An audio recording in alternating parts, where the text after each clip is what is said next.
Before a poem was ever written down, it was a song, a story told around a fire.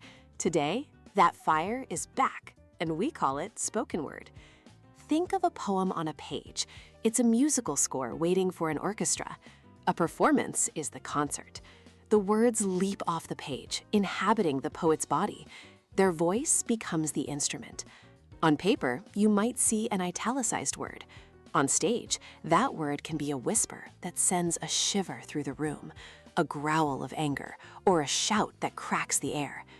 Poets project from the diaphragm, not just to be loud, but to fill the space with authority. And one of their most powerful tools is silence.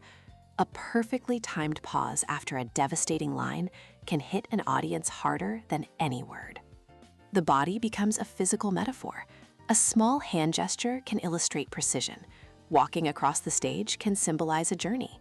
Your eyes, your stance, they tell the audience how to feel the words. This raw energy finds its modern arena in the poetry slam.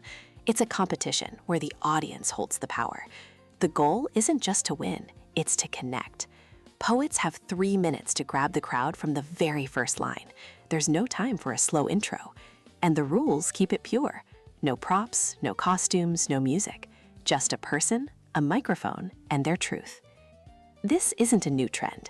It's a direct line back to the ancient griots of Africa and the bards of Europe.